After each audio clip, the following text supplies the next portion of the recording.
Good morning and good day, ladies and gentlemen. My name is Jens Liebe, Team Leader for Innovation and the Future of Tibet at UNESCO-UNEVOC, and I would like to welcome you to our webinar on digital competence and the future of work. It's great to see that so many of you joined us today, and we're expecting more of you to join as we start this webinar. Digitalization is reshaping labor markets worldwide and puts new demands on education systems. And Tvet today we have come together to discuss the digitalization challenge in Tibet, as well as pathways for Tibet institutions to tackle them. But before we get started with our webinar, I would like to let you know that this event is being recorded and that French interpretation is available. So if you would like to listen to this webinar in French, please select the respective audio channel at the bottom of your screen and join us in this different language. Now I would like to pass the floor to Choi, Director of UNESCO-UNEVOC, for her welcome words. Please, Sue. Thank you, Jens. Good morning, good afternoon, or good evening around the world. Welcome to the webinar on digital competence and the future of work. This webinar is the first in a series of 3 webinars we are planning, all devoted to the issue of digitalization and Tibet. And this webinar series has been planned in tandem with a 3-month training program on digitalization that we are offering to Tibet teachers in 5 countries. All these activities are generously supported and financed by GIZ, the German International Development Agency, and implemented by UNESCO-UNEVOC, with the technical support of Omnia Education Partnerships, the international commercial arm of the Finnish UNEVOC Center, Omnia. So it is my pleasure to have representatives of these agencies and partners present here today, including Mrs. Leikkonen, Permanent Secretary of the Ministry of Education and Culture of Finland. All our distinguished guest speakers will be introduced shortly. So now, as we all know, digitalization was already ongoing even before the pandemic, but it is true that it is with the pandemic that it has been forced upon us in every aspect of our lives. For Tibet, the challenge has been particularly daunting because of the hands-on component of its delivery. Some countries turn out to be better prepared, but most Tibet institutions around the world find one common and urgent challenge, and that is to quickly improve the digital skills of Tibet teachers. So this seminar is all about that, how to support Tibet teachers' delivery of digital learning, how to forge partnerships to support the upskilling of Tibet teachers, and how innovative digital solutions will eventually improve the quality and relevance of Tibet. I wish you all a very good, useful learning experience. Thank you. Thank you very much, Sue, for welcoming our participants. As this activity is made possible through the generous support of the German Corporation for International Cooperation, GIZ, I'm now happy to invite Jeanette Burmeister. She's the head of the sector project Tvet at GIZ, and she will address us with some welcome remarks. So Jeanette, please take the floor. Thank you very much, Jens, and thank you very much, Sue, for having invited me. I'm very happy and thankful to take part in this today's big event. So good morning also from my side, or good afternoon, dear colleagues joining this event from so many places of the world. On behalf of the German Ministry of Economic Cooperation and Development, the BMZ, and the GIZ, I want to congratulate the whole team for organizing this important webinar, which is the first one of a series of webinars. Today, the focus is on pathways for Tibet institutions, as Sue has explained already. Vocational education and training is a very prominent topic for the German Development Cooperation and has been long part of the cooperation with the partner countries, many partner countries. And our close partnership with UNESCO-UNEVOC, and through it also the UNEVOC network, is existing since many years already. Now, the pandemic crisis is shaking and scaring us since nearly 1 year. I can tell you it's also not fun to see the homeschooling, the chaotic homeschooling of my children at home. So it's a real crisis all over the world. But from the technical point of view, the crisis is giving a real boost to digital innovation and learning, with the hope that this, in the long run, can yield somehow to positive effects on sustainability and resilience of Tibet systems. GIZ and BMZ are very pleased to support UNESCO-UNEVOC in this kind of initiatives like today. Please allow me to continue with a few words about digital competences in Tibet. And my last words will be about competences beyond COVID crisis. The pandemic leapfrogged Tibet institutions into an area of digital teaching and learning. We have seen many innovations and new approaches being experimented in delivering Tibet services. Nevertheless, the pandemic also exposed a digital divide and lack of preparedness in adopting these digital methods. We have observed many countries lack the appropriate conditions and comprehensive strategies to leverage this big wave of digitalization. Many institutes lack a range of skills and digital competences, starting from basic ICT, a continuous access to internet, creating digital content, use of collaboration and communication tools, online safety is now a big topic and challenge, and troubleshooting. Disadvantaged groups, including women, migrants, persons with special needs, and other marginalized communities, are particularly affected by this lack of access and understanding of digital technologies and skills. A lot of research has already proved this situation. The strength of networks like the UNEVOC network is very important for a deeper exchange on how digitalization has an influence, for example, on occupational profiles, on Tibet systems, and on Tibet staff. So now my last words will be about Tibet competences beyond COVID. We hope that this crisis is coming to an end and some effects, positive effects, will accompany the transformation of Tibet. The COVID pandemic should not limit the discussion to immediate response. Industry 4.0, automatization, and other technological changes are already changing the world of work.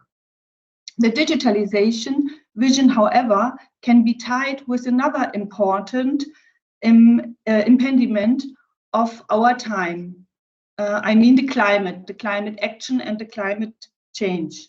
Many countries will now take even more measures towards green recovery. That can result in the need of smart green jobs. Tibet systems and institutions might need to adapt to new challenges much faster than they used to do. So I'm looking forward to listen to interesting practices and discussions today on new approaches and strategies in today's webinar. I want to wish us all a successful day, and I want to thank you very, very much. Thank you very much, Jeanette Burmeister, for your welcoming remarks and for opening our webinar with this additional framing. That was very useful and sets the stage very well for us. So thank you also. It's a pleasure to have you with us today. Now I have the pleasure of introducing Mervi Jansson. She's the CEO of Omnia Education Partnership in Finland, our implementation partner in this activity, and she will moderate this webinar and also introduce the international panels that we have as speakers for you today. So the floor is yours. Mervi, please take over. Thank you. Thank you, Jens, and greetings from Espoo, Finland to all of our attendees and our speakers. It's definitely a great pleasure to moderate today's panel discussion, which I hope will be interesting to all. And but before we actually get started with our panel, some practical information for our audience. We were overwhelmed. We have actually over 400 registered participants for the event from 40 countries. And therefore, it will be difficult or pretty much impossible to have live commenting, but we do have a way for our audience to interact. So as you can see, there is a Q&A box, and if you click on the box, you can ask questions from the panelists, and we will try and address as many questions as possible at the end of the panel discussion. And please also feel free to chat with other attendees via the chat function. And as Jens said in the beginning, interpretation in French is also available. So if you feel, let's say, more happier to go through the panel and the discussion in French, then that's also an option for you. Pretty much that's about the housekeeping rules. And we, again, will get back to you at the Q&A session at the end of the panel discussion. But now to our panelists. We have 4 panelists with a lot of experience, both from education and from working life. And I'd like to start by briefly asking our panelists to introduce themselves, and we'll start with our education sector panelists. So please, Anita, if you can briefly introduce yourself to start with. Thank you very much, Mervi, and it is indeed a privilege to take part in this great occasion, and I'm very eager to see that there are more than 200 people already online. So my name is Anita Lehikoinen. I've been working at the Ministry of Education and Culture for 30 years, and now it is I've been the permanent secretary at the ministry for 8 years. And before that, my main responsibilities have been with higher education, research, and international collaboration, and of course the normal kind of steering staff at the ministry. So very happy to be with you all this, I would say, morning, at least in Finland. Thank you, Anita. Then we have a second voice for education. We have Dr. Edwin Tarno. Please, Dr. Edwin, could you introduce yourself? Thank you very much, Johnson. I come from Kenya. I am an educationist from Kenya and a Tibet practitioner for over 32 years. I've worked in very many projects, both for United Nations, UNEVOC, and DFID on technical education. I'm currently the principal of Kenya Technical Trainers College, which is the only technical training college for technical teachers in the East African region. And so the challenges that we are having about teachers and technical training, and particularly in e-learning, is a big issue. And I think we will be sharing our experiences from the African continent. And also we will be sharing what we think are the few solutions that we've done as interventions over the time. Otherwise, I've been in the Tibet sector for 32 years, all of it in teaching and research. Thank you very much. Thank you. Then we have 2 voices for working life, because we wanted this to be a balanced panel discussion. So I'd like to ask Farida to introduce herself, please. Sorry, I was muted. Good morning, good afternoon, good evening to everyone. It's a great pleasure to be here and an honor to being invited to this panel. My name is Farida Lagami. I'm the general manager of the Thabet Family Business Forum based in Dubai. We cover the MENA. So we are a nonprofit organization that looks at the sustainability, innovation, and growth of family firms in our region. I am, by profession, I'm a lawyer. I grew up in Switzerland. So it's actually quite interesting for me to be on this panel, even though I come at it from a very expert perspective. But my perspective has been shaped by 2 things. First of all, I grew up in Switzerland, as I said, where vocational training is a large majority of our professionals are vocationally trained. And so for me, that has always been kind of a normal part of life and of society. And then shifting to the UAE and shifting to the Middle East, where my father is originally from, to see how that kind of contrast is and how we have a lot of problems with Tvet in this region. And the second aspect that I will be highlighting is the aspect of the employer, because everything I do every day is work with owners of medium-sized and large companies and understanding their challenges. So this will be a little bit the perspective that I'm happy to bring to this roundtable. Thank you so much for having me. Wonderful. And then last but not least, we have Stefano. Please go ahead. Good morning, everybody. I'm happy to see many people that I know also in the attendees. I am Stefano Merante. I am the head of the Skills Development Cluster at the International Training Center of the ILO. The ITC is the training arm of the International Labour Organization. What can I say about me? I am, I would say, a lifelong learner. So I'm learning every day, and I hope also to learn a lot today. And I have been caught in this digital transformation here at the ITC ILO. So I think we have a unique perspective because we have ourselves done a very rapid digital transformation, starting maybe 10 years ago, but accelerated by COVID. But at the same time, we have also helped countries and constituents of the ILO to actually do this digital transformation. What can I say? I'm a Tibet passionate, and I like to be in this community because, I mean, in comparison with other communities, you can sense, you can feel the passion of the people working in Tibet for many different reasons we are going to speak about. Thank you. Thank you. And now to our first question. Basically, when we're talking about digital competence and Tvet, again, we were asking our register in process to have views from all of you in terms of whether digital competence is an integral part of Tvet. But the question is, what are some of the most prominent challenges related to this? So digital competence within Tvet, is it there? Is it a challenge? Is it an opportunity? What's happening here? Maybe that's something that Stefano, you would like to start addressing, because I believe you have a uniquely wide perspective on this. Go ahead.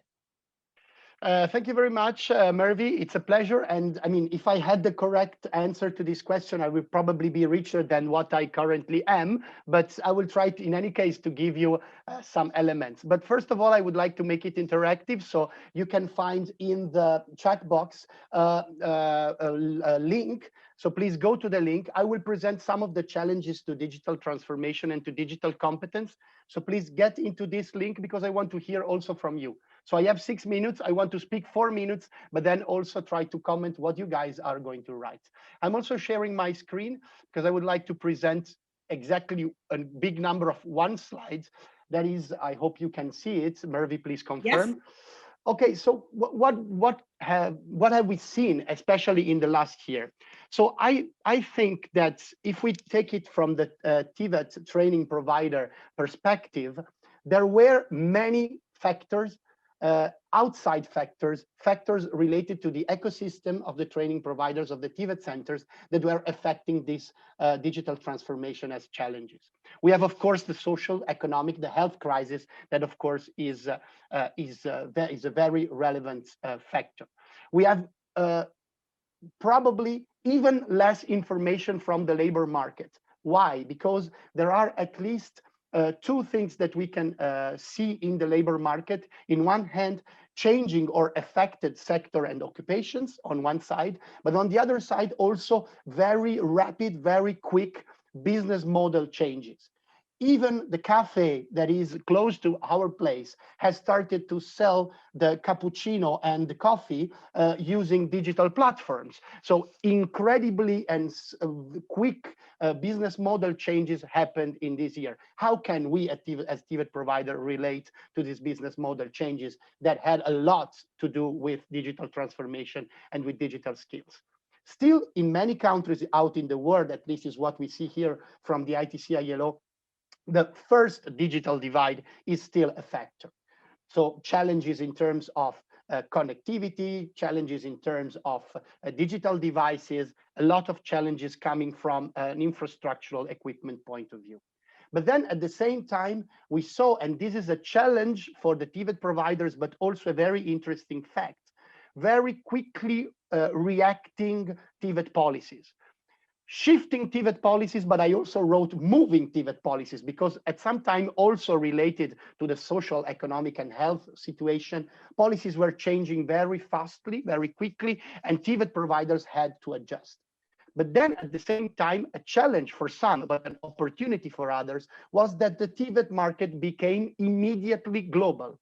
I can quote some example. For instance, the TESDA online program in the Philippines saw a great uptake of people coming from other countries of the world, because with everybody sitting in their home, now the market is open. So you can actually take a Tibet course from the Philippines or from India or from Brazil, as it was here in Turin. So this is also something that we saw from here.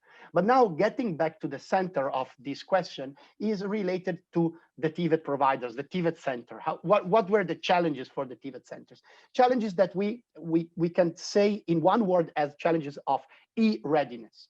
And I think that there are various dimensions that we have observed. Of course, at the Tibet Center level, once again, challenges related to infrastructure, equipment.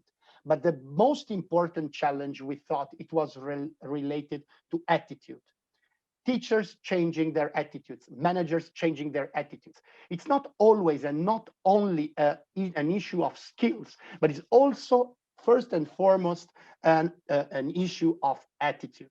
And of course, there were many challenges related to training modalities. Just think to, let's say, Tibet centers that were working with apprenticeships program, with dual programs. What was going to happen to this kind of dual programs? But also, of course, big challenges, but also big opportunities coming in terms of technology. I will speak about it later. But clearly, what we saw here in the ITC is also, of course, we had 3 times the trainees than in 2019 because of course, the opportunities in terms of outreach. We started working very heavily with virtual reality. By the way, this afternoon, I have a session in virtual reality with trade unions in Argentina, which means that actually this is not only directly for the Tibet institutions, but in general in Tibet stakeholders and in skills development stakeholders.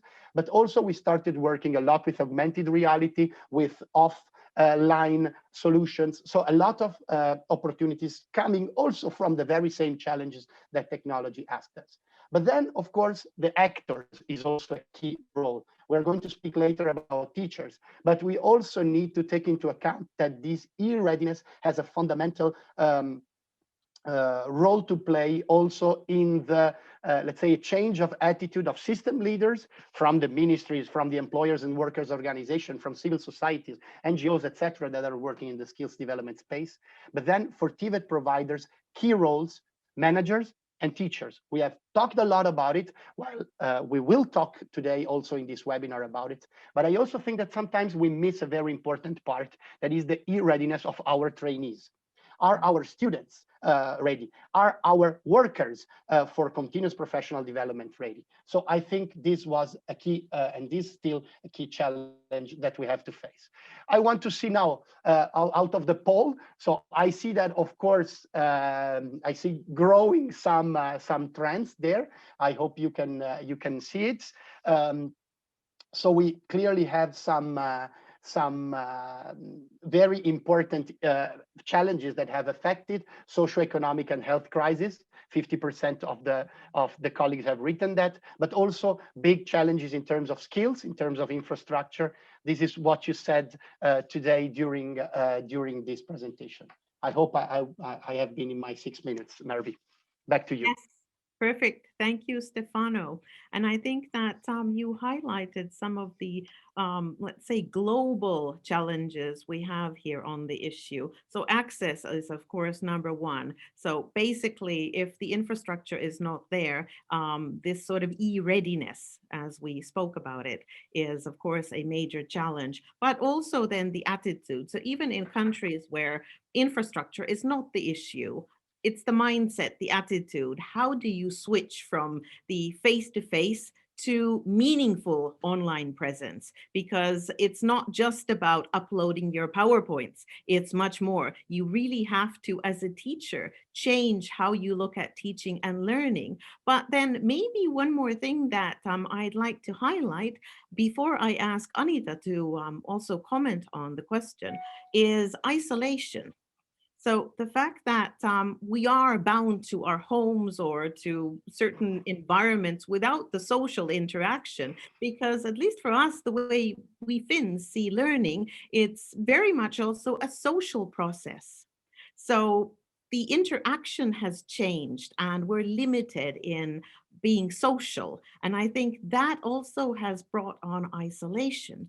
But let's hear what Anita Lehikoinen has to comment on the same question. So Anita, from a Finnish perspective, looking at education and training in Finland by and large, but of course also Tibet, how do you see the most prominent challenges related to digital competence within Tibet? Is it about teachers? Is it about learners? Or where do the challenges lie? Yes, thank you very much, Mervi, and thank you very much, Stefano. Very interesting points you raised.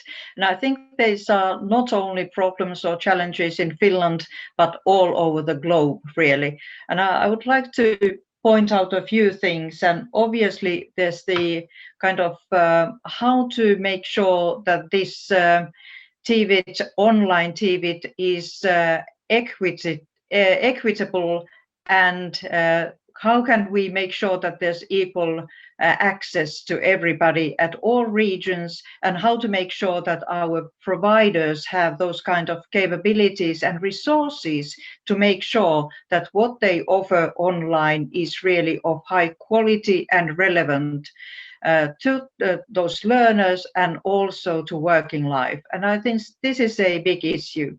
And obviously now when we are talking about this in the midst of the COVID crisis still, we are on a crisis mood.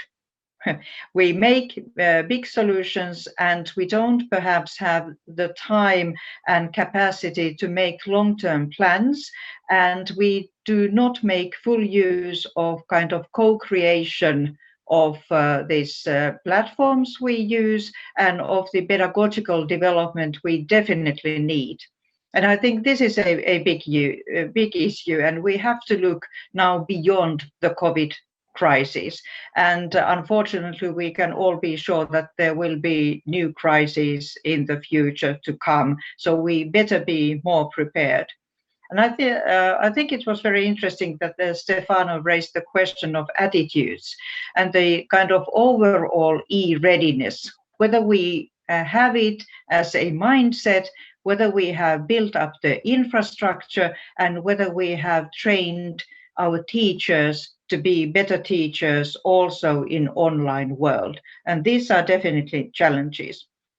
But also then when we take a look at the Tvet world, it is, I think, common to the sector that there are very many kinds of learners present at the very same time. We have those young people coming directly from basic education, and then we have adult learners with very different attitudes, capabilities, and we would have to address them at the same time. So making sure that also virtual teaching and learning are good tools for those learners who are taking part in lifelong learning exercises or are like continuous learners. We all are, but in a big sense, because there's a big transformation going on at the labor market. So I think we really have to make a point of having better, more agile national or regional or local strategies on how to develop kind of comprehensive and cohesive answers to further develop Tvet online education. And so the main challenges, to be very brief, are the equity, the access, the infrastructure, whether we have those pedagogical skills for teachers, and whether our students have those basic skills they need in order to make full use of the present opportunities, and still how to make sure that we do not invent the wheel too many times in vain, how to make sure that we really collaborate and make use of those skills we have in various parts of the world. Perhaps those are the few challenges I would like to take up. Thank you. Thank you, Anita. And I think that's a pretty long list of challenges. So definitely there's work to be done for sure. And thank you also for pointing out the diversity of the Tvet learners, because as you said, we have both youth and adults. And for some learners, for sure, the fact that you can access at any time, maybe from anywhere, is actually a positive thing. So it's not always a challenge, but of course we have to find and pinpoint those for whom it is a challenge and make sure that access and infrastructure and mindset can be then moved towards making it an opportunity more than of a challenge as well. And of course, then if we look at Tibet teachers and go to our next question, here again, we have diversity. So we have teachers who are very equipped with every gadget in their home and at work. And then we have those who are, let's say, less used to using any sort of IT infra and different available applications, because there's a myriad of applications available. And of course, that can be bewildering to a teacher as well, especially when we're looking at a situation like COVID-19, where things happened very quickly and teachers had to adapt to the situation. Maybe overnight even, everything, the reality of teaching and learning changed. So, I mean, that puts a lot of pressure on the teachers. And I would like to ask, getting down to the issue of supporting teachers, how can Tibet institutions support teachers in delivering meaningful, high quality digital learning? And I'd like to ask Edwin to start the discussion on this question. Thank you very much again, Hanson. Well, I will be discussing my issues in the African context, in the sense that this is where I was during the time of the COVID pandemic. And basically, when the pandemic hit Kenya in March of 2020, just like all the other African countries, every institution was closed. And so was Tibet, so were Tibet institutions. So we really didn't have any other way but to be at home. And unfortunately, that also meant that learning stopped. That caused a lot of anxiety. A lot of people came up with very many interesting scenarios that were to take place. In Kenya, a small committee was constituted to see how Tibet education can go on online, because it was felt that it is important for it to go on online. And of course, there were skeptics who said that Tibet is a hands-on item and therefore it cannot go online. And this was a discussion that has been there. If you look at some of the papers that were done between that time and December last year by UNESCO-UNEVOC, there are many arguments to that kind of scenario.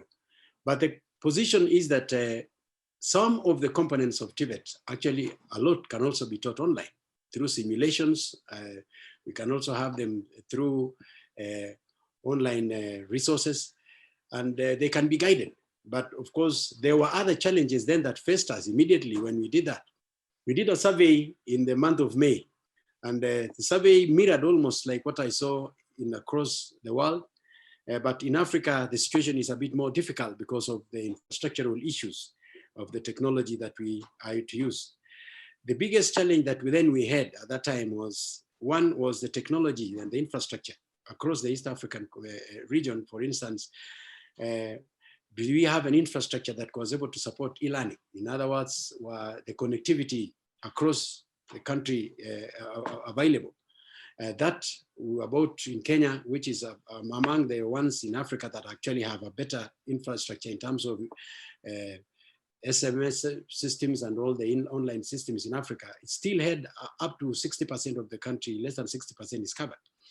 So then that caused the biggest problem, because remember, the Tibet students are all over. So you can't tell them that they must be positioned. When you are at home, you are in a place where you are. And so it was therefore difficult for us to move on to that. The second problem we had was, of course, the teacher. The technical teachers, most of them were not prepared to move into e-learning systems. And this caused a big problem, because if the teacher doesn't know how to use the systems, then we are in more trouble than we thought, because then students then definitely then are nowhere to be seen in this in that situation. The third problem we had was, of course, the digital devices. And the previous problem about the trainer, which I'll be discussing later just slightly, it comes with the attitude issue. They also bought into the idea that it's not possible to teach Tibet online. And there are also many of those who felt that it's not possible for them to do it because they don't have the technology and they also don't have the connectivity. The other third aspect was, of course, the use of the digital devices themselves. Do they have them? You know, are they as spread as it is? In Africa, it's not as common to have these devices available at big numbers as it would sound in the other countries that are developed. We also had issues of connectivity of the internet. Is it possible to do that? And then what are we to do? What are the options that we needed to do in this? So because you wanted me to work on the issue of the teacher, because that is where the whole issue is. There are, of course, most of the aspects that have been covered by my colleague Stefano are actually saying the issues of online content. The lecturers were wondering, how do you deal with online content? Who will develop online content? Because they are specific. And you will learn, of course, that Tibet has a lot of aspects, and Tibet is so wide. If you talk about Tibet, it's a very wide area, so that having to develop specific components for each area is difficult. But so basically, we had, in Kenya, I was asked to chair the committee that worked on the national model transition, open and distance learning for Tibet. And the first thing was, of course, to develop policies quickly that were supposed to help in making the digitization work. We developed policies that have already started being implemented that will now make sure that the trainers are able to be covered by some regulation in terms of delivery and in terms of performance. The Tibet Authority, which is the regulating authority, also released regulations that were to govern the use of e-learning in the Tibet institutions. The second one was the training of trainers or teachers. This was done online. This is a very slow process, of course, you might be aware. We have still been having a lockdown, so it's not really clear. We are not really free to interact fully in Kenya. But training of trainers has been going on. Kenya Technical Trainers College in Kenya has been the central institution that has been training them online. We have had several online trainings that have been going on, also with the assistance of the Commonwealth of Learning, COL, through their Moodle system. And we think this is working. The attitude issue is what we are now dealing with, which is difficult to change these people, to believe that it's possible for us to learn technical education online, that it's possible to have simulations to be used, and it's possible that this can be done.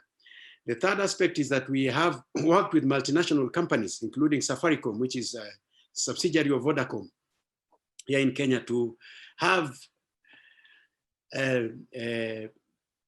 them allocate a lot of airtime and bundles for students, and they have been doing very well. A lot of Tibet students across the country have benefited from this. They have been able to give the lecturers also a lot of time to do this. So I think those multinationals have come in to assist, and they are doing very well in that.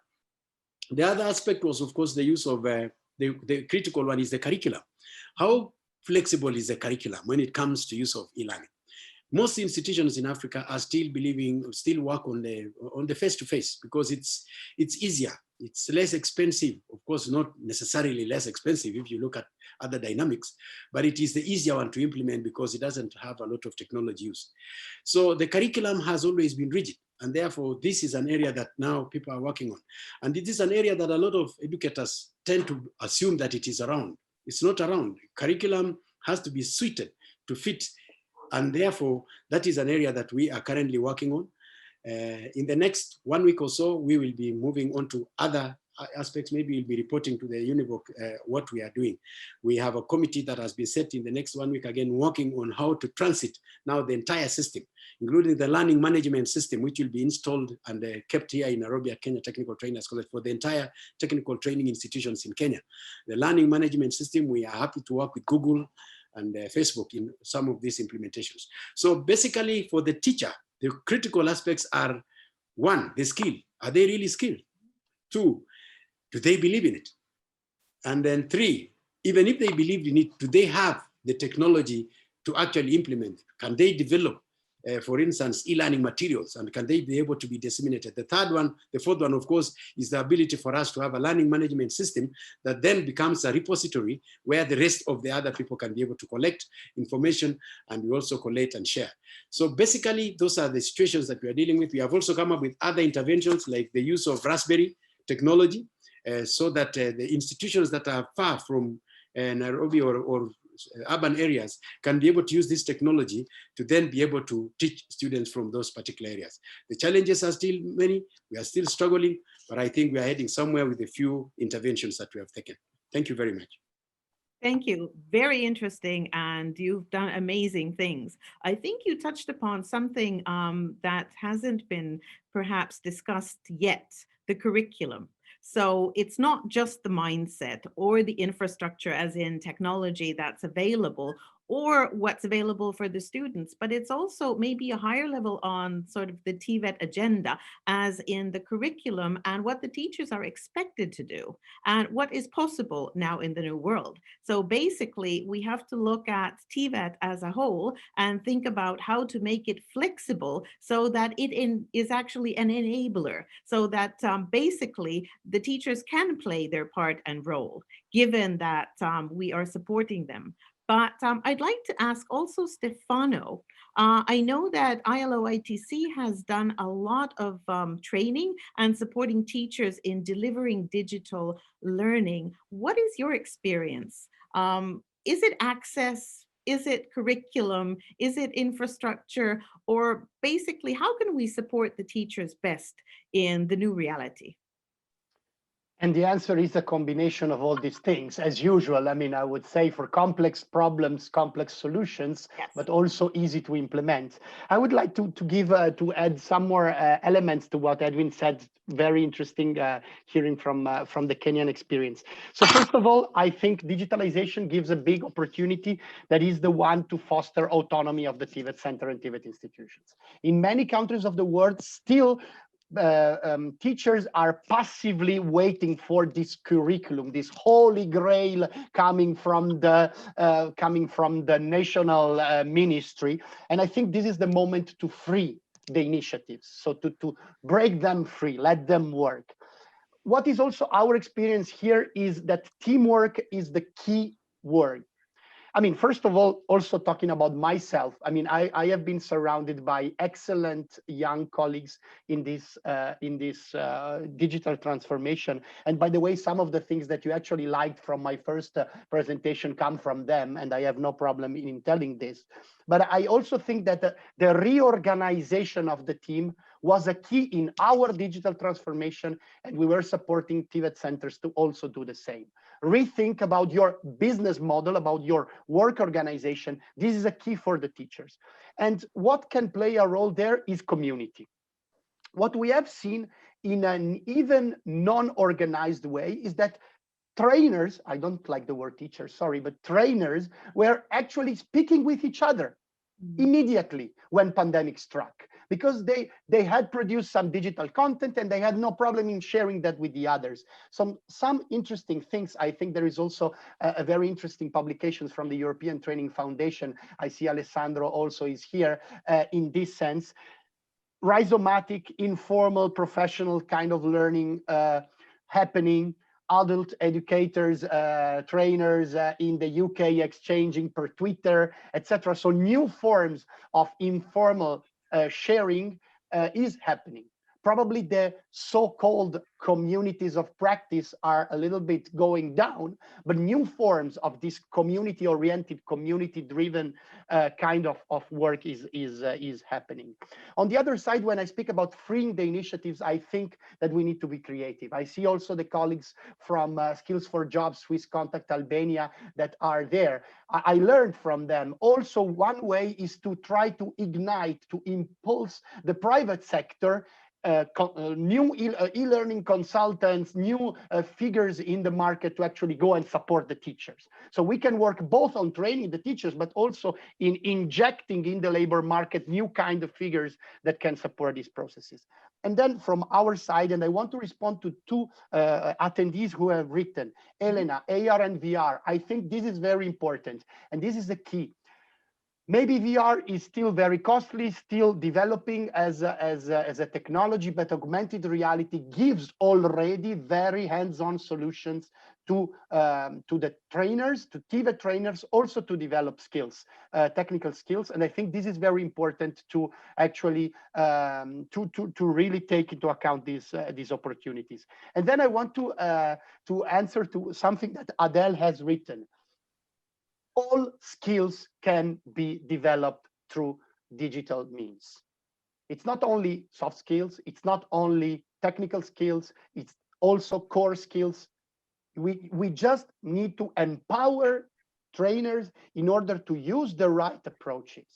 So for instance, through VR, we have several applications. I can name Body Swaps for one, where you can actually work on soft skills. You can work on actually as a trainer and also together with your trainees to be part of the soft skills development. I think this is key also for our work going on. So just my 2 cents. Thank you, Stefano. Very interesting. You mentioned VR, AR, and the innovative possibilities that maybe we've just touched upon until now. Maybe the future of learning will look very different. And again, innovation and mindset are big enablers here, because innovation does not happen on its own. It needs the co-creation of people, and it needs the mindset of, let's say, looking at challenges from an opportunity point of view. And that takes me to our next question. So how could innovative digital learning solutions actually improve quality and access to relevant Tvet? Because I think learning environments are always an issue. If we look at what's happening in the industry, things are changing rapidly in different sectors. How can Tibet keep up with this? So is there something that we might think about in terms of new solutions? And I'd like to ask Anita to comment on this question first. Yes, thank you. And I think this is a very big question, because of course we are not only reacting to changes in the labor market in Tibet, we also have to kind of reform the working life through education and training. And I think this is a very important topic, but of course it is a matter of building partnerships. And as was mentioned earlier, there's a lot of knowledge, capabilities, infra, and also assets in the labor market that we could make fuller use in developing our education and training systems. We do not have to invest everything from the public purse, but make and build really long-term partnerships with working life, and that would be one of the, I think, innovative solutions. Of course, we are doing that all the time. I think that's the kind of essential part and in the core of Tvet.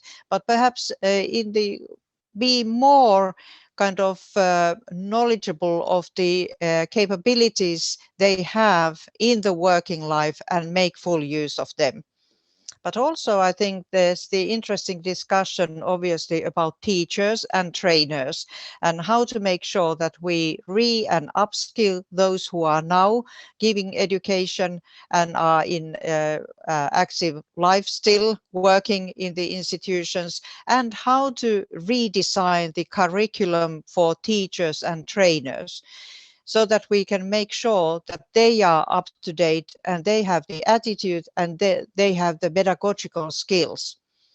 And I think that we still have to pay more attention to designing and making sure that we really have these pedagogical skills that are adapt and ready for online teaching and learning.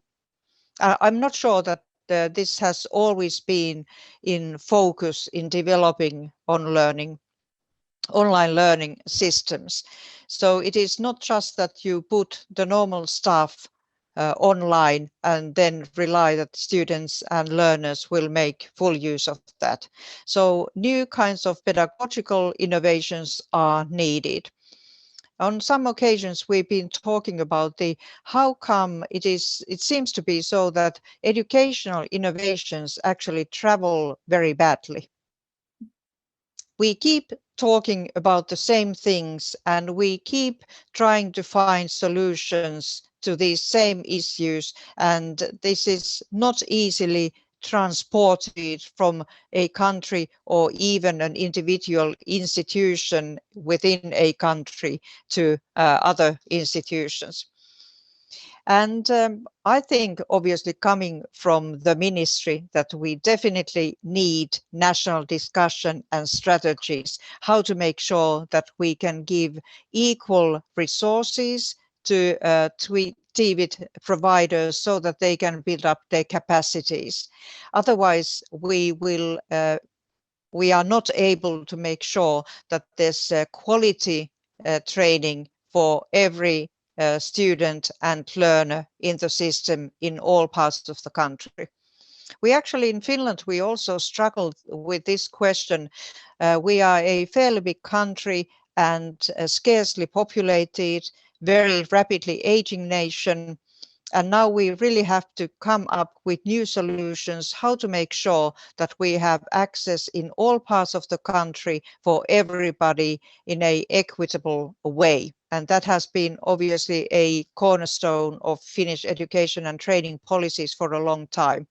And there we think that we definitely must make more use of digital learning environments and making sure that they exist and they are kind of affordable and existing for everybody.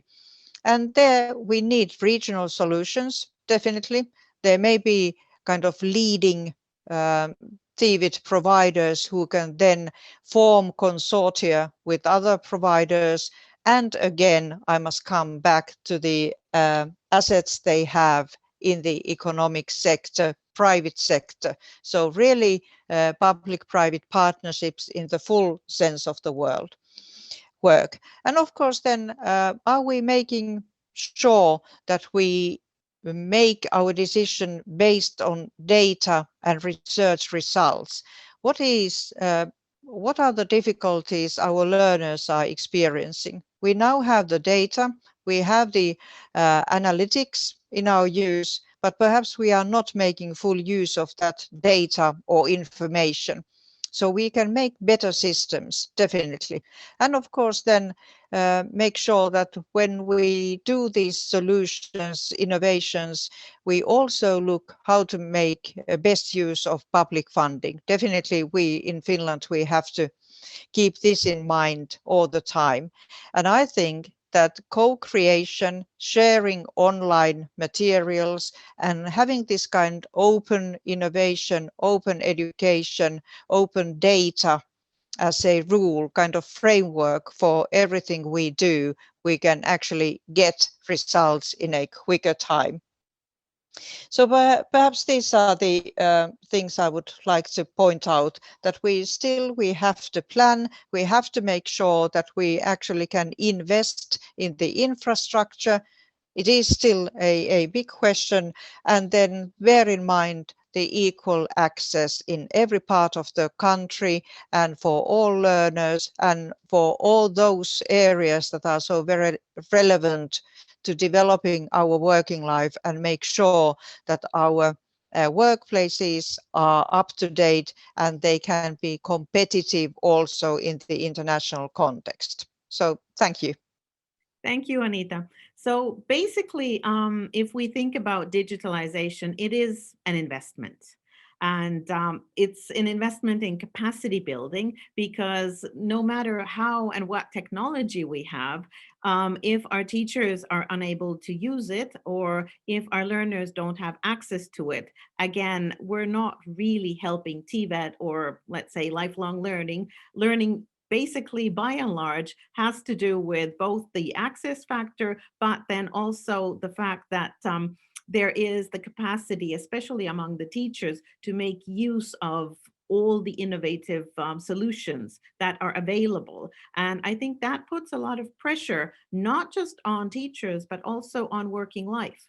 If we look at, let's say, family-owned companies, small and medium-sized enterprises, and the fact that we're pushed to lifelong and continuous learning, because different sectors are changing, some rapidly and some astronomically, so that technology is a driver and digitalization is making a big difference, whether it's virtual reality, robotization, let's say 3D printing, everything and anything. Farida, would you like to comment on this? Basically, if we look at learning, not just from the education sector's point of view, but also from working life point of view, access and innovation, are they issues, or how do you see it basically among your members? What kind of discussions or points have been raised? Well, thank you so much, Mervi and Anita, for a really wonderful insight into kind of these complexities that you're dealing with. I feel very humbled, by the way, in being in the presence of such experts. I kind of feel like I can only add an external point of view from the perspective of business owners. And perhaps I'll try to kind of structure my comments in two parts. First of all, as someone who works with medium-sized and large business owners on a daily basis, but then also as an entrepreneur myself. And we currently just started a small manufacturing company. So I will share perhaps two perspectives there. Maybe let me give you a little bit of context on what has happened in some of these organizations during the COVID crisis with regards to learning. So of course, first of all, you have a huge disruption as an owner. Suddenly your workforce is completely blocked. You don't have access to the normal procedures and processes that you're used to. So the first couple of months were truly an earthquake, I would say, for employers to kind of make sure that you can continue, that you can ensure continuation of your just average production capacity. So I think that first disruption, was really an emergency situation, and it was pure firefighting. So there was no strategic reflection, there was no long-term thinking, there was literally just the safety and security of the employees, making sure that those were secured, and then at the same time, continuation of your operations. So I would say that those two were really the markers of the first, I would say 3 months of the pandemic.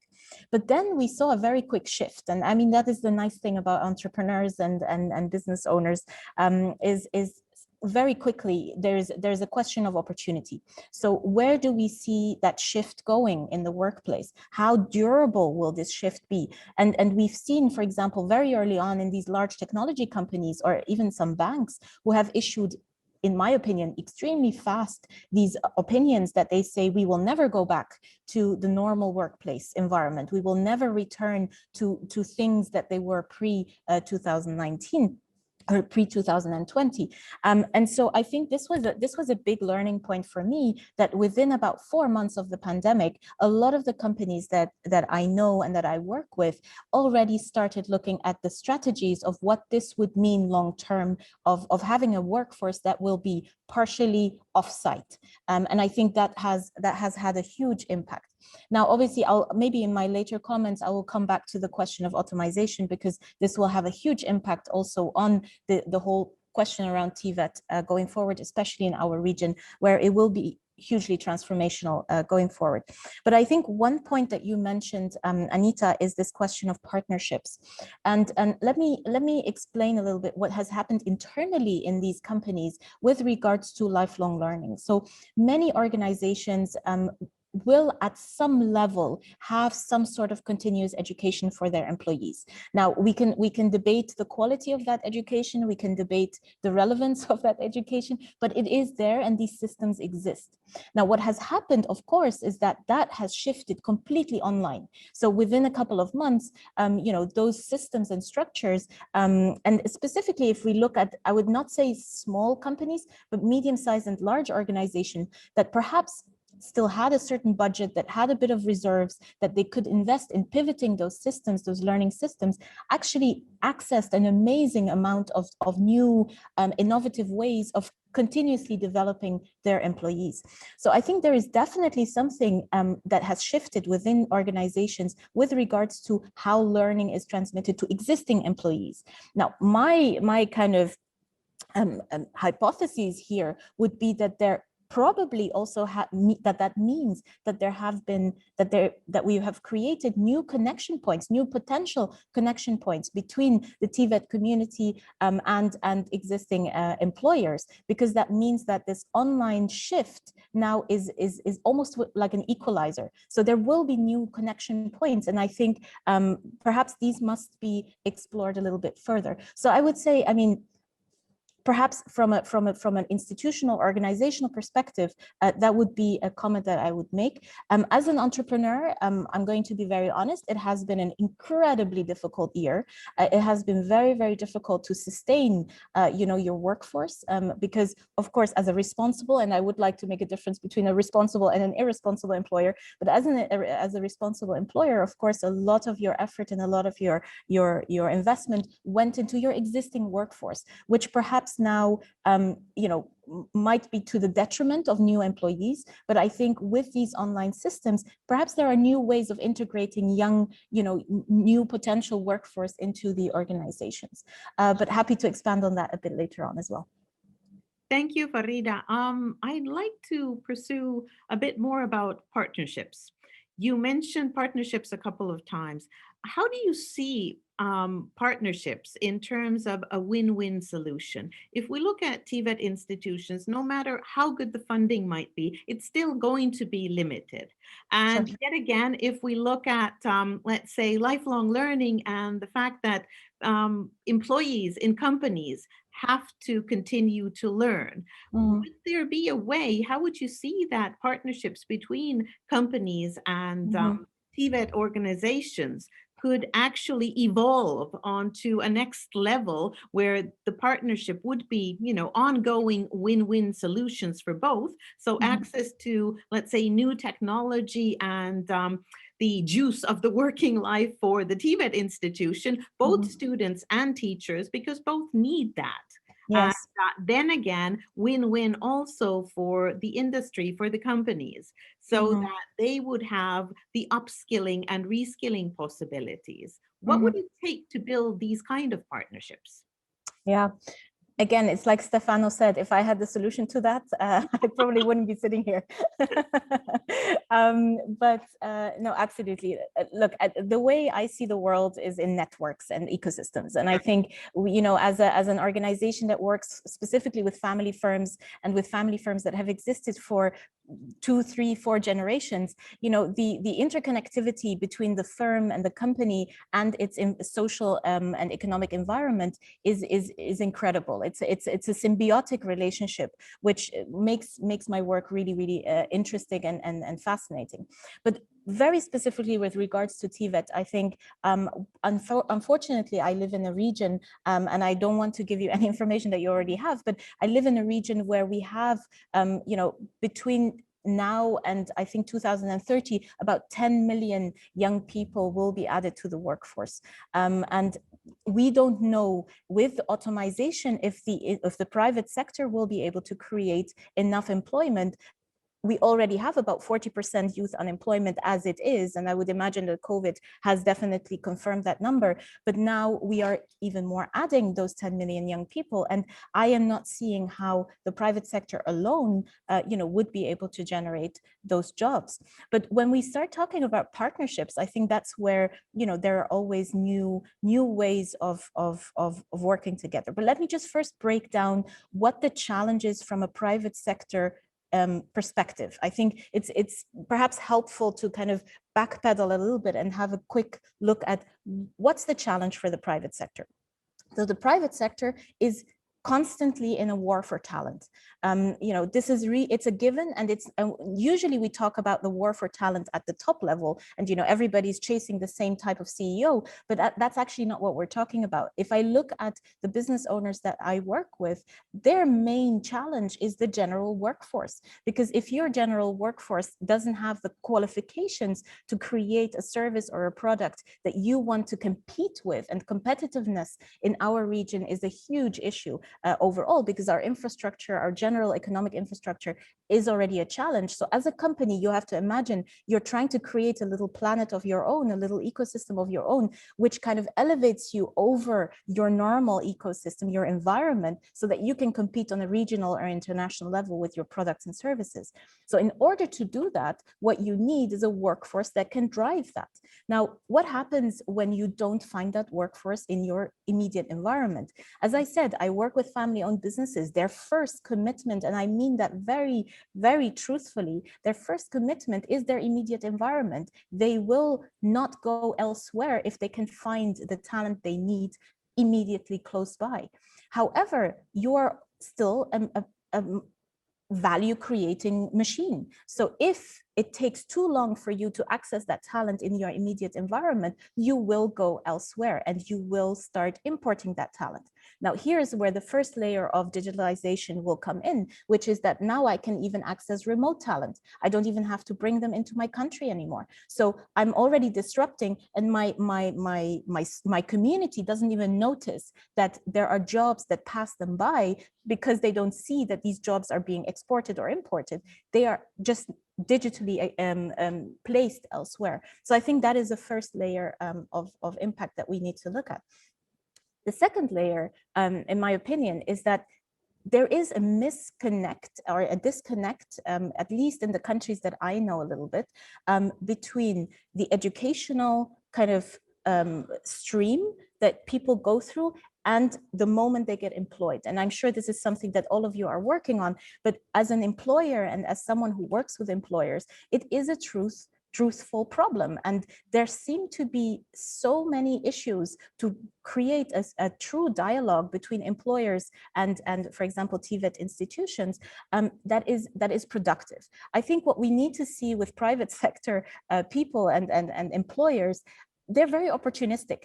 If we come to a private sector institution or an employer with a very clear, clean, logical plan, there is a very high likelihood that they will even invest in it. However, so far, for some reason, there is this disconnect between those institutions, and that dialogue has not worked. Definitely, I would say that private sector institutions do not invest enough in Tibet in our region.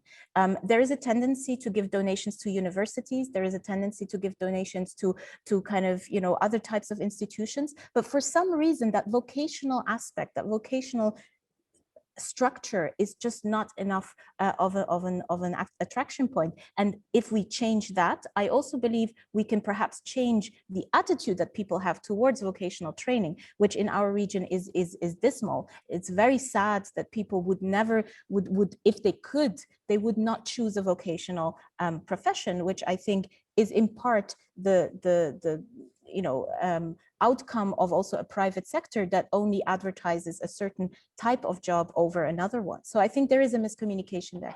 The third point I'd like to make before closing is the issue of automation or automation. I think the World Economic Forum predicted that about 40% of all work activities in our region will be susceptible to automation. Now, if I put that together with the unemployment we currently have, with the new young people that are coming into our workforce, then I truly have a ticking time bomb. And this is something that as an employer, why am I interested in this? I'm not just interested in this as an employer, as someone who needs talent. I'm also interested in this because I do need a customer base. I need a certain stability in my environment for my products and services to find a market and to be generating the value that I wanted to generate.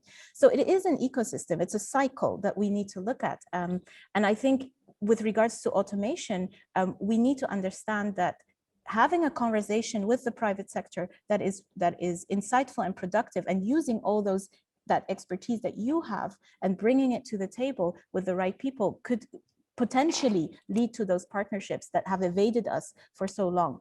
I hope this was a little bit helpful to give an insight from my perspective. Thank you. Thank you, Farida. Partnerships and how they can evolve and what they bring to the table. Of course, is slightly different in different parts of the world. I'd like to invite Edwin to also comment on this. How do you see this from an African point of view? How do partnerships with public and private work, and how can Tvet actually make the most of it? What should we do in order to go forward with the win-win solutions? Thank you very much again, Johnson. Now, it's very interesting to note that different parts have different solutions, but generally they are based on conditions that come out of those situations.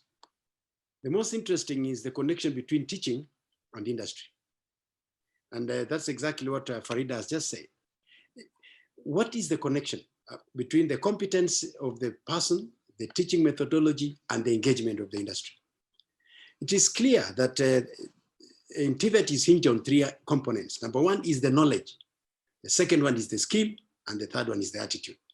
So any of them that misses then means you are not competent enough. Now, if you look at the knowledge, that can be done by the teachers. And usually it is it's possible for us to pass knowledge, even online and using many other modes of delivery. Then you come to the skill, which now comes into play, which is exactly what the industry really focuses on. They want the skill. They want someone who is competent enough to do the job without having to spend more money on retraining these people. Farida wants someone who is ready for the job, not someone who is coming to spend their money again for retraining. Skill now becomes critical. And if skill is important, industry is the place where the skills are practiced, and that is where the skills are utilized to become productive for the society. So then, the industry then must show us what new equipment do they have, what is the new technology that they want us to use, what is the new model of production that they want us to use, what kind of new technologies are they embracing, what is the future, and what we should be doing. Then it means then it has to come back to the teaching again, and it informs us on what we should be doing as teachers or trainers in colleges. The third one is the attitude, and attitude is brought by both of us, the teacher and the industry. The industry must play its part in trying to show the positive aspect of a graduate that has left a Tibet institution. The industry must handle these graduates in a manner that makes them feel that actually having been to a Tibet institution, it was worth it. And therefore, that is why I'm working in this industry. And I'm very, very proud to wear an overcoat and say, I work for this particular company. Those kind of combinations of issues is what we need to look at. But then let us come back and look at another interesting situation. How can the teaching and the industry work on quality control? This one I've seen in the question and answer session. Someone is asking, is the quality going to be compromised if you go online on Tibet? The question then comes in two ways, or rather I would look at it in two ways.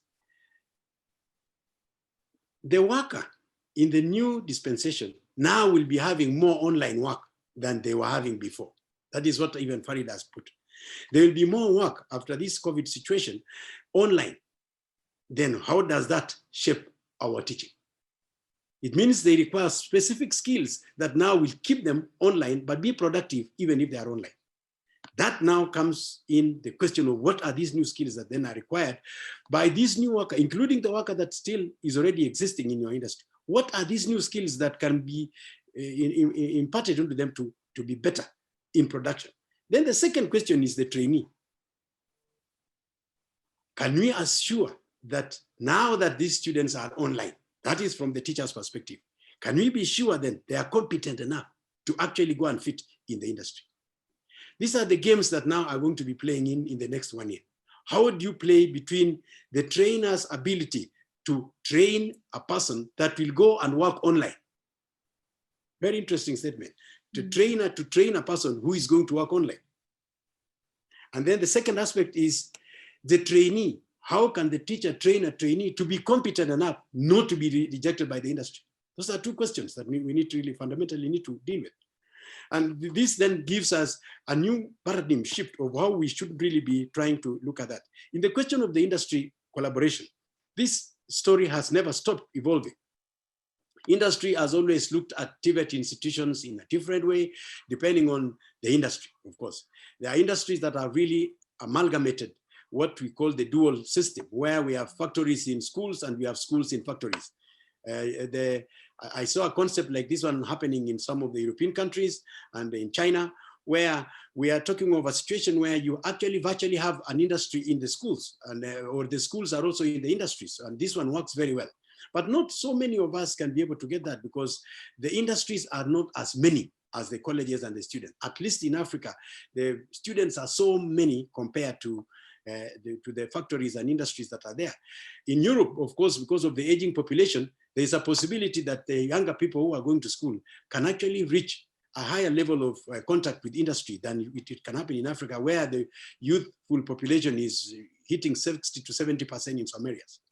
So these are the areas now. The question would be, what incentives is the government giving? What kind of incentives are governments giving to the factories and the industries and the private sector for them to now allow us to use their facilities? The second aspect about that is, are trainers or teachers actually attached in industry? We have had a situation where we attach students, but we don't attach trainers. Then you have a situation where the trainer, the student knows more than the trainer in most of the things that they're supposed to be comparing notes in class.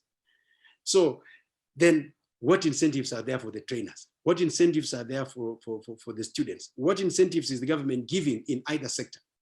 Okay, what is also the part of the students and the institutions? What role should the institutions play? We have good models that have been used globally.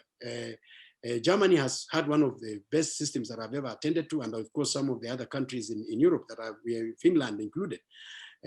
We know that there is a way in which they can collaborate with the industry and other, but majorly it has to do with incentives and a situation where there is a win-win game, a situation where the industries feel the necessity of them being around the Tibet institutions. And also the aspect that the Tibet institutions must also inculcate behaviors and attributes that do not embarrass others in the industry and also don't negate the aspects that are there. So I think this is a story that will continue, but the critical aspects are the two components that we are talking about: the teacher in the industry and the trainer in the industry, and the online of both of them. Who will be online when, and how do we control the quality of all these people in the coming future? Thank you. Thank you. Basically, if we look at this from two sides of the coin, really working life and basically how we can prepare the students for working life in the Tibet institutions, that's the sort of mirror of our quality. And that's the essence of basically assessing if Tibet is doing their job or not. But I'd now like to take a moment to actually look at the survey results that we did upon registration. We have a couple of slides where we've accumulated the results. So we asked, when you were registering for this webinar, if digitalization of industries is an opportunity or a challenge or both for Tibet in your country. And a high majority look at digitalization basically from both sides of the coin. So it is both an opportunity and a challenge. Jobs will be lost, and we need to look at the curriculum and the way we are also educating people within Tibet so that they can take advantage of technology and they can actually access jobs where you will not become redundant due to the technological changes. So I think that is a challenge that we all share within the Tibet sector. And the next question that we asked you, and the next slide, please.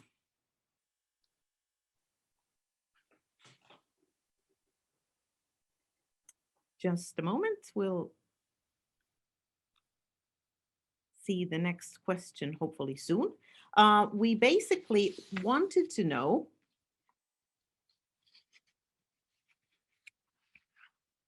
if digital competencies were integrated into Tibet teaching and learning in your country, because as we've pretty much shared today, we cannot hide from digitalization, and digital competencies are a must, both for teachers and for students. So, of course, they should be integrated into Tibet and an integral part of teaching and learning within Tibet. Yet, an alarming 39% actually communicated that digital competencies are not integrated into Tibet teaching and learning in the country they come from. So I think that's something that we need to look at.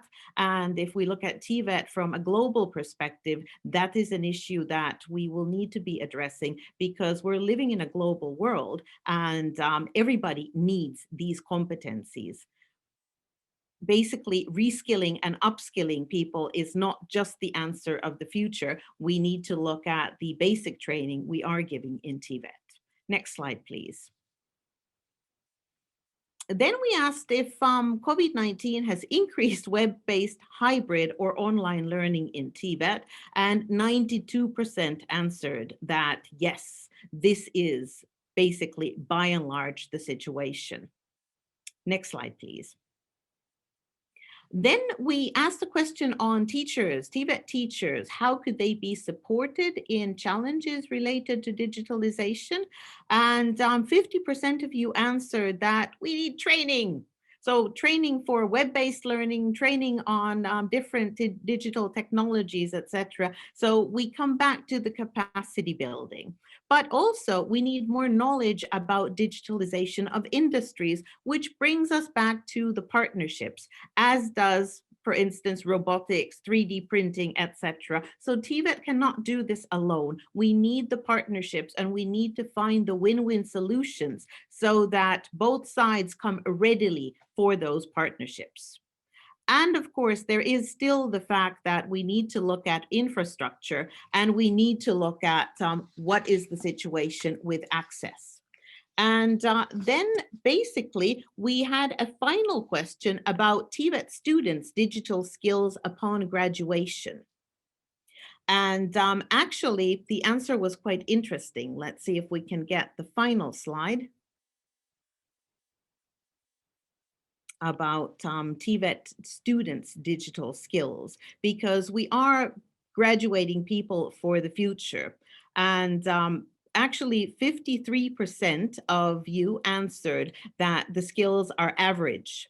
Good and excellent skills were 19 and only 2% actually for excellent skills, whereas 22% said that the skills are poor, and alarming 4% said that the skills are very poor. So basically, there is work to be done. And we have now time for some of the questions that you have kindly been sharing with us. And there are some questions here that are concerned about quality. So I'd like to ask you, basically, how do we assess quality of online Tibet programs, and is quality a challenge here? So if somebody has an e-learning certificate, or maybe with the lengthy periods of online learning now with COVID-19, can we rely on certificates that have been basically granted through e-learning? Edwin, would you like to start by shortly addressing this one? That's a tough one, Johnson. And you remember I quickly mentioned earlier that that question is very interesting. One of the reasons why that question is yes or no, depending on the circumstances, is because the conditions under which we said. Let's start with the question: is, can Tibet be delivered online? Maybe if we start with that question, which I'm not Stefano can be able to answer that. Can it be delivered online? If it is yes, then how much can it be delivered online, and how much cannot be delivered online? And this is the story that actually catapulted itself recently because of the COVID pandemic. We have been working with Festo from Germany, and they have their own many other technologies that they have been using to try to teach some of the things that we are dealing with. So the Tibet Authority here in Kenya came up with regulations on how to teach online, basically trying to look at the component of quality. So the quality assurance cannot be done fully until we address several components. The first component is the trainer. As long as you're using digital systems to teach and the trainer is not competent, we already have a problem there. So first we need to deal with the quality of the trainer. How competent is the trainer? Then we come to the mode of delivery. If you look at the modes of delivery that are being done, if you are using simulations, for instance, they are much better to be understood than if you are just using slides of notes. If you are using simulations of the industry, which are still, which exist, there are simulations that can be seen and they can actually interactively take part. You can actually take part interactively on these simulations and you can be able to answer questions. You can be able to stop machines online, can be able to start a machine online. Those are the simulations. That means the mode of delivery now becomes another component that you need to look at when you are doing the delivery of this aspect. Then of course, the third one is methods of checking. You know, if you are doing examinations, if it is to just verify the feedbacks, how are the feedbacks? Can you ascertain that the feedbacks are correct? I have seen even teaching non-Tibet programs in some people, some institutions have actually instituted very tough regulations on doing an exam because someone else could actually do an exam for you. So many things come into play on this, and therefore I really don't have a definite answer, but I know that for sure there is a very high possibility that quality cannot be compromised if you work on these particular components that we have mentioned on how to teach online. Otherwise, teaching online is not a new thing. Let's not assume it's a new thing. It's just that it got enhanced. And you can see from your statistics, 98% of the people say the COVID actually accelerated the use of online learning. It's basically a situation that we were forced into now to use it more than we were using it before. So I think the address would be whether that quality issue can be able to be addressed. And if, what are the other aspects that can be put in play to mitigate the issues that are compromising the quality of this particular component. So I think that is it. And of course, if you are going for attachment in industry, then that becomes a component that we must go. If you really have to go to Farida's place to go and work, we just have to go there somehow. The thing that now comes into play is how much is Farida's work going to be online? Now that we are now working online in this. So we have a lot of things to discuss here. How much is going to be online that is less practical? And there are other aspects of production, as you put it very well. The new technologies means that we can actually work more online than not. Even if you look at the new contemporary workshop nowadays, that is an assembly plan, it really uses a lot of artificial systems now, so that there's really very little contact, as it were. You're using very many robotic equipment and mechatronic equipment that sometimes can actually be run remotely, even if you are in a particular area. So I think Stefano should be the one to tell us how much this stuff happens, because he's an ILO person. But I think that's what I think, and that's what my little knowledge could be able to explain on how I have come across this kind of situation. Thank you. Thank you. So let us ask Stefano very briefly to elaborate on this. The future of Tvet, what are the pathways? Is it blended? Is it online? What's going to happen in the future? How do you see this? Thanks for shifting from a $1 billion question to a $2 billion question. I think it's really appreciated, and I also thank my friend from Africa. Actually, I've been living more than 10 years in Africa, so I know very well what Edwin is talking about. Clearly, in our view, the future is blended, also because the labor market will be more and more blended. So it's but I want to point out a couple of issues there, because I think Edwin gave a good response about quality. I think it's very important. And I would also like to position ourselves in an historical perspective.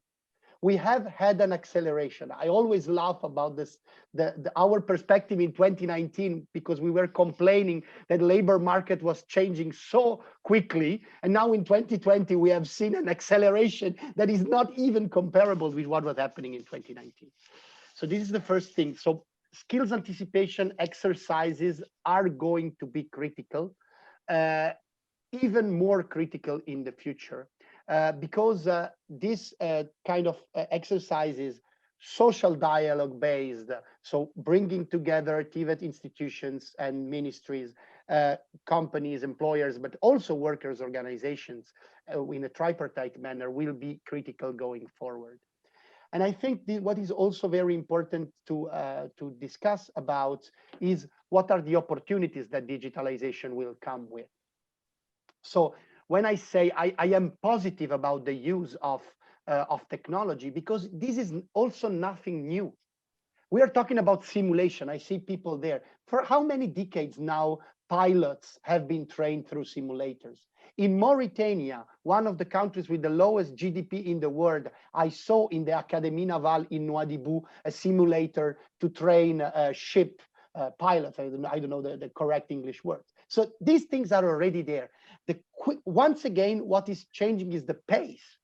But what we need— Thank you, Stefano. I'm sorry we're running out of time. Being linked with the labor market, that was my point. Always be linked with the labor market and the labor market changes. Thanks. For sure. Thank you. Thank you to all of our panelists, and I'll pass you to Jens now. So your final words, Jens, on this issue, the panel, and the next ones to come. Yeah, thank you very much, Mary, and a big thank you to our panelists and to our participants for sharing the questions, for the insights that we have received.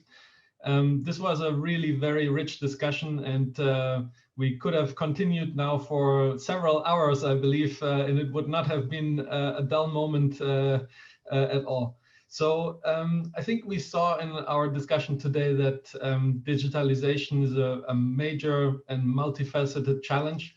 But I think that on the bright side of things, we don't need to be overwhelmed by it. There seem to be so many good examples on how to tackle those challenges. And I think we can address them one by one.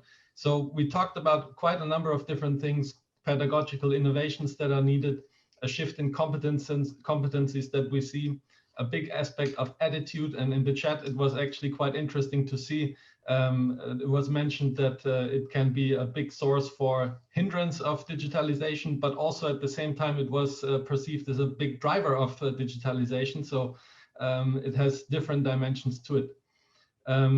One thing that came out towards the end very clearly is the importance of collaboration and inclusion with the private sector. So Tibet training institutions must have this close link to the private sector. That was very apparent. And last but not least, quality assurance issues. So there's a full array of things that we can tackle, but I believe that there are many good examples for each of those, and we look forward to exploring those aspects with you further. Now, Ms. Leikonen had mentioned one sentence: innovations travel badly. And we hope that formats like this one today can be a starting point to accelerate this traveling of innovation.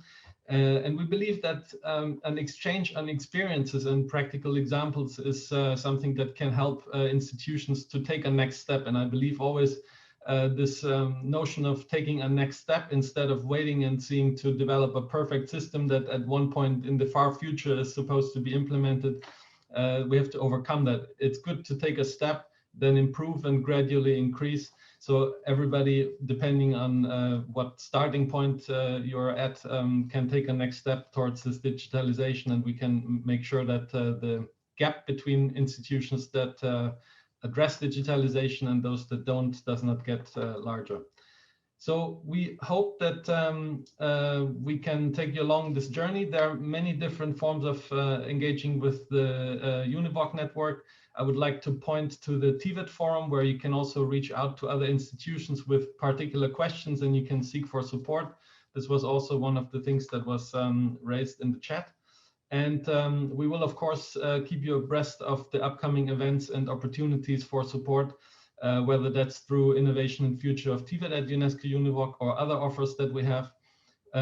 But I would also like to invite you to already save the date for our next 2 webinars. So on 22nd of April, we have a webinar on the social aspects of digital learning in Tibet.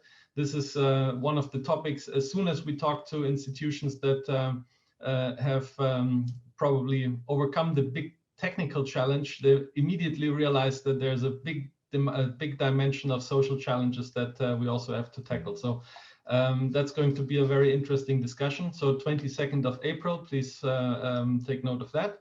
And on the 20th of May, we have a webinar on navigating the maze of digital tools and services.